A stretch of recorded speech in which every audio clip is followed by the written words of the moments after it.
조금만 하고 쉴게요. 자, 보시죠, 여러분들.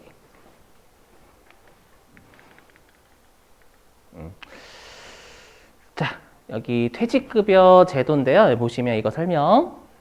여기.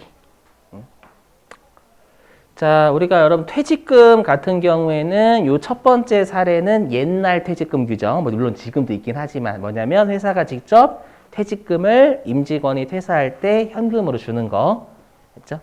요거가 있고요. 이걸 앞으로 제가 뭐라고 할 거냐면 우리가 얘를 앞으로 우리가 회사가 원래 퇴직금을 외부의 금융기관에 적립하는 게 여러분들 퇴직연금제도 외우셨죠? 맞죠? 그럼 퇴직연금제도는 회사 외부에 적립하는 거라서 우리가 사회적립이다라고 불러요. 맞죠? 그래서 사회적립을 앞으로 외부적립이라고 표현할게요. 외부적립. 맞죠? 외부적립이라고 표현을 할 거고요. 그럼 이거는 회사 외부에 적립하는 건 아니죠? 그래서 회사 외부에 적립하지 않는 거 그냥 내부 적립이라고 표현할게요.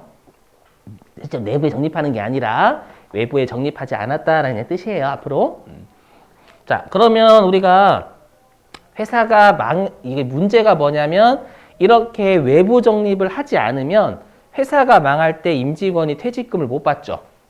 맞죠? 못 받으니까 임직원이 나중에 직장을 새로 알아보거나 정년이 되면 노후 생활 대비를 해야 되는데 그것들 못 하는 거잖아, 여러분들. 했죠? 그래서 나온 게 여기 있는 퇴직연금제도.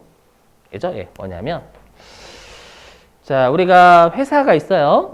회사가 있으면 여기 우리가 종업원한테 줘야 될 퇴직금이 총 100원이래요. 100원인데 그 100원을 다 안 집어넣어도 돼요, 여러분들. 80% 이상만 적립하면 된다라고 되어 있거든요, 법에. 그래서 회사가 외부의 금융기관에 80원을 예금을 하는 거, 적립을 하는 거죠. 이거 다 배우셨을 거예요. 적립을 하게 되면은 나중에 회사가 망하더라도 80원은 외부의 금융기관에서 주는 거잖아요. 맞죠? 그리고 나머지 만약에 회사가 살아있다라고 하면 나머지 20원은 회사가 직접 주는 거고요. 우리 시험에는 이거 내거든요. 회사가 다 예금해서 나가는 게 아니라 회사가 직접 주는 것도 있어요, 여러분 실제로는. 맞죠? 그래서 우리가 요거를 이렇게 외부 적립이라고 표현할게요. 자, 그럼 제가 이거를 왜 설명드리냐면은요. 좀 이따 하겠지만 세법은 외부 적립하냐 내부 적립하냐에 따라 가지고 부채의 개정 과목이 달라져요. 그렇죠? 막 이름만 들어도 소름 돋죠, 여러분들. 그래서 어떻게 하겠어요, 여러분들. 왜냐하면 우리가 근데 우리한테 이제 중요한 게 뭐냐? 자, 제가 배울 때만 하더라도요. 뭐냐면 우리가 내부 적립이라는 건 회사가 망했을 때 위험이 되게 강하죠. 강하니까 원래 내부 적립으로는 세법에서 부채를 인정해주면 안 돼요. 안 돼가지고 지금 현재는 회사가 외부 적립을 하지 않으면 부채로 하나도 인정을 안 해줘요. 퇴직금을 외부에 적립하지 않으면 지금 현재에는 부채를 하나도 인정 안 해줘요. 알죠? 하지만 제가 공부했을 때만 하더라도 우리가 40% 정도 인정해줬었거든요. 그랬다가 계속 5%씩 줄였어요. 내부 적립으로 인정되는 부채를. 알죠? 그래서 지금 현재는 내부 적립으로 인정되는 부채는 제로예요, 제로. 0%입니다. 하지만 여러분 알고 계실 게 과거에도 상당하게 외부 적립하지 않더라도 인정해 주셨다. 그 정도 챙기시고. 자, 그랬을 때요. 이거 무시하세요, 여러분. 무시. 자, 그랬을 때 여러분들 아시죠? 우리 그 퇴직연금제도는 확정기여형이 있고 확정급여형이 있는 거 여러분들. 자, 그랬을 때 여기 보시면 추계액. 이 추계액이란 말이 앞으로 중요할 거예요. 자, 요 추계액은 뭐냐면 우리가 미래의 퇴직금 부채죠. 이 추계액이라는 건 미래의 부채.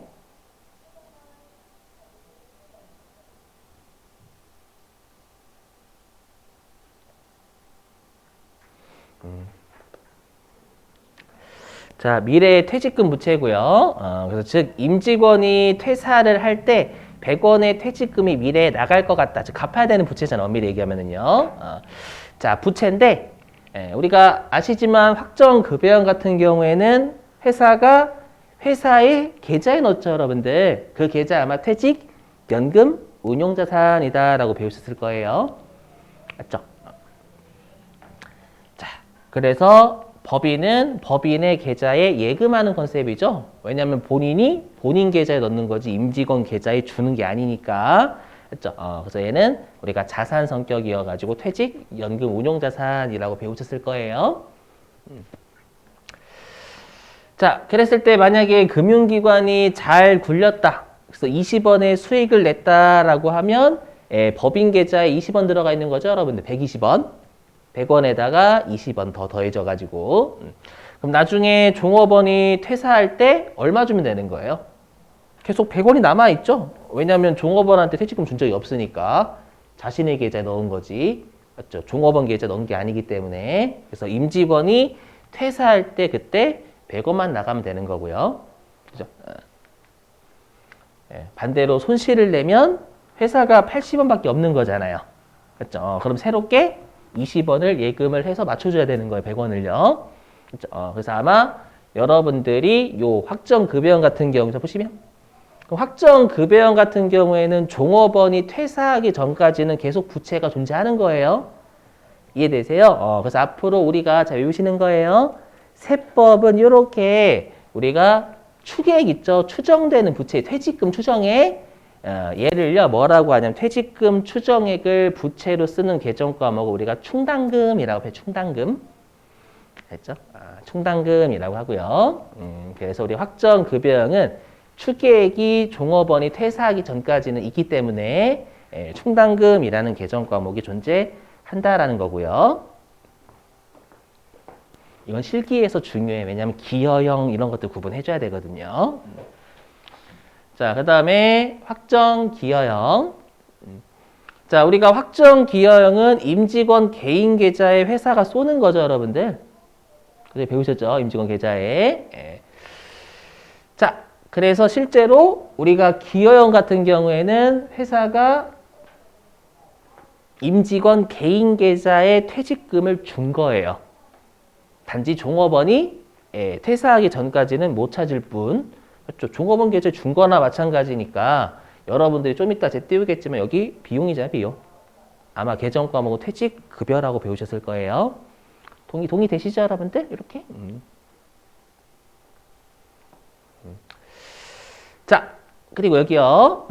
자, 그리고 임직원한테 줘야 될 퇴직금이 100원이래요. 근데 여러분들 실제로 퇴직금 줬죠? 이건 준 거예요? 맞죠? 계속 주고 있는 거죠. 그렇기 때문에 추계액이 있을까요, 없을까요? 없어요. 왜 얘가 늦게 나오지? 여기. 추계액이 없어요. 추계액이 없기 때문에 추정되는 부채인 충당금도 없어요. 알죠? 얘가 왜 늦게 나오냐? 그래서 결론부터 말씀드리면 여기 있는 우리가 퇴직 충당금 있죠? 여기 하는 10장은 전부 다 급여형을 가정해. 급여형. 기여형이라고 실기에 적혀져 있으면 걔는 입력하시는 거 아니에요. 그것도 알고 계세요. 그것 때문에 그래요. 그래서 우리는 지금 기여형은 필요 없어요. 맞죠? 그걸 설명하고 싶어가지고 여태까지 열심히 설명한 거예요. 맞죠? 자, 근데 중요한 게 있어요. 뭐냐면, 자, 그러면 지금 이제 요 급여형 있잖아요. 급여형. 요 급여형. 자, 근데 우리 회사가 여러분들 이게 1기라고 가정해 볼게요. 1기라고 가정하면 이 추계액은 여러분들 배우시지 않았나요? 어디서 배우셨어요? 회계에서 배우셨을걸요? 모든 임직원이 퇴사한다고 가정할 때 줘야 될 퇴직금을 퇴직금 추계액.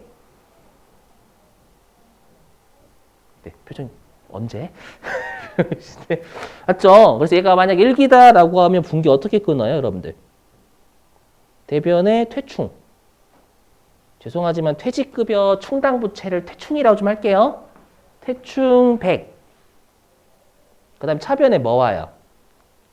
퇴직급여 105죠. 이렇게 되잖아요. 그럼 질문. 이 100원의 부채는 미래에 줄 부채예요? 지금 줄 부채예요? 미래에 줄 부채예요? 미래에 줄 부채. 맞죠? 미래 앞으로 종업원이 퇴사할 경우 줘야 될 퇴직금을 추정한 거잖아요. 그럼 미래의 부채인데 지금 부채로 인정받은 거죠. 단기 말에. 맞죠? 그럼 차변에 비용이 오잖아요, 여러분들. 맞죠? 그래서 회사 입장에선 잘 들으세요. 회사 입장에서는 미래에 갚아야 될 퇴직금이죠. 엄밀히 갚아야 될 퇴직금이지만 지금 단기에 미리 부채로 인정받으면 차변의 비용, 송금이죠. 송금이 와가지고 그만큼 회사 입장에서 세금을 줄일 수 있으니까 유리해요. 무슨 말인지 이해되시겠어요? 이렇게 그래서 앞으로 여러분들이 이 추계액을 단기에 인정받으면 차변의 비용이 온다라는 것도 기억. 알죠? 요거.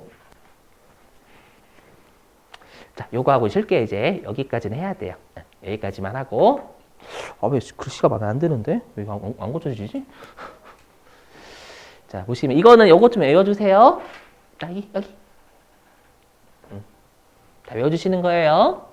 자, 근데 우리가 여러분들 그 기업 회계 기준이 혹시 몇 개 있는지 아세요? 우리나라의 기업 회계 기준이? 총 3개 있어, 3개.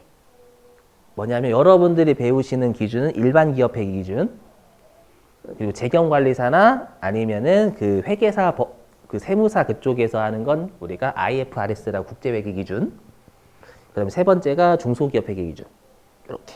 예, 우리 중소기업 회계 기준 노내고, 알죠? 왜냐하면 우리가 추계액이요, 일반 기업 회계 기준에서의 추계액, 이게 우리가 여태까지 배웠던 퇴직급여 추계액이 있고요. 그 다음에 어디도 있냐면 우리가 국제회계 기준의 추계액도 있어요. 왜냐하면 국제회계 기준 추계액 예스건 동그라미 2번. 그러면 여러분들이 둘 다 알고는 계셔야 돼요. 왜 둘 다 알고 계셔야 되면 얘 때문에 그래요. 뭐냐면 이건 좀 외워주세요.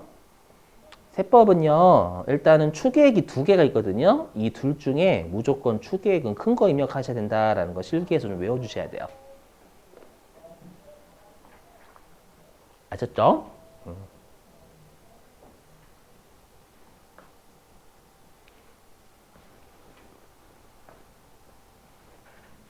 아마 여기서 여러분들이 익숙하신 추계액이 얘일 거예요. 일시퇴직 추계액. 모든 임직원이 연도 말에 퇴사한다고 가정하면 줘야 될 퇴직금. 했죠? 요거 익숙하실 거고 동그라미 2번은 무슨 말인지 하나도 몰라요. 보시면 아시겠죠? 저기 뭔 말이야? 한국말이야? 그죠? 이거는 우리가 구하는 게 아니라 그 보험 계리사분들 있죠. 수학 진짜 잘하시는 분들 있잖아요. 보험 계리사분들. 그분들이 구해가지고 알려주는 거 회사에. 했죠? 그래서 문구가 참 괴상망측한 거예요, 그냥. 그렇죠? 그럼 우리는 실기 입장에서 일시퇴직 추계액하고 보험 수리 기준 추계액 둘 중에 큰 거 쓴다라는 거 알고 계시면 돼요. 알죠?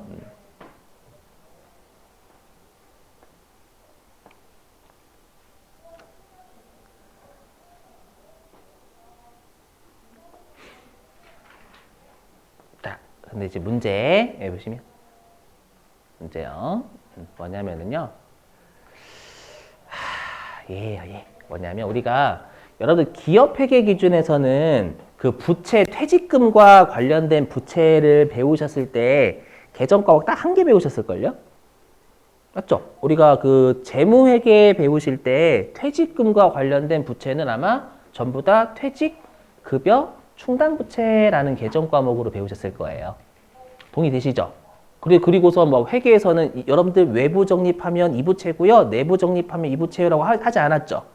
그래서 회계에서, 즉 재무회계에서는 외부 적립 부채든 내부 적립 부채든 전부 다 퇴직급여 충당부채 이렇게 써요. 알죠? 그래서 개정 과목이 안 달라요. 그리고 회계는 추계액의 100%를 다 인정하죠.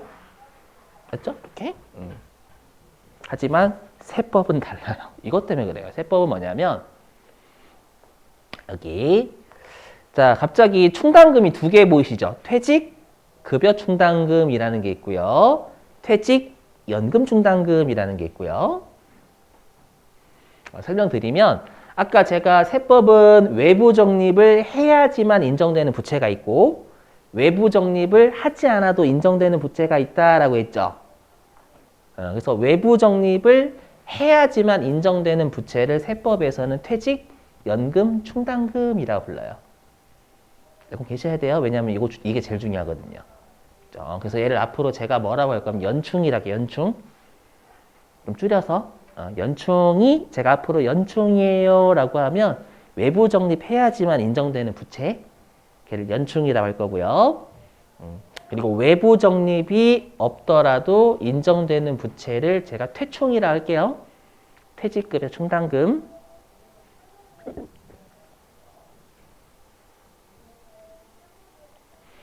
알겠죠? 그리고 다시 한번 말씀드리지만 지금 현재는 자 보실게요. 이것도 중요하네요. 지금 현재는 외부 적립을 해야지만 부채로 전액 인정해 주지 외부 적립을 하지 않으면 부채 하나도 인정하지 않아요. 그래서 왜 그러냐 그러면 우리 시험 입장에서는 여기 퇴직연금 충당금이 훨씬 중요해요.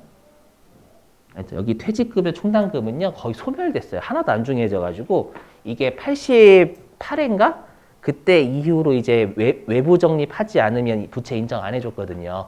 알죠? 그때부터 시험에 안 내요. 워낙 중요성이 떨어져가지고 우리 입장에서 다행이에요, 다행. 알죠? 근데 나중에 자부터 들어보실게요.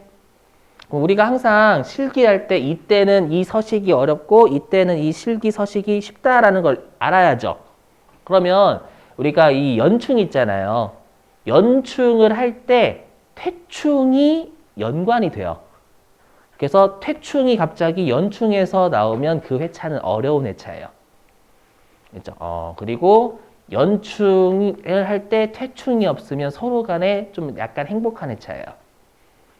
근데 제 입장에선 당연히 시험에 연충 동네에서 퇴충이 나올 걸 가정하고 할 수밖에 없어요. 시험에 반절은 퇴충이 없던 거고 반절은 퇴충이 있던 문제였거든요. 그렇죠? 그래서 제가 이제 수업 2교시 마칠 건데 어떻게 수업할 거냐면 이 퇴충 있죠? 이 퇴충은 연충을 하기 위한 애들만 할 거예요. 연충에 쓰이는 놈과 연충에서 여러분들의 이해를 돕기 위한 것만 이 퇴충에서 할 거고 나머지는 안 할 거예요. 알죠? 그렇게 수업 진행할 거니까 퇴충 쪽에서 제가 하는 건 연충에서 관련되어 있나 보다라고 하시고 꼼꼼하게 좀 공부해 주셔야 된다라는 겁니다요. 자, 10분 쉬셨다가요.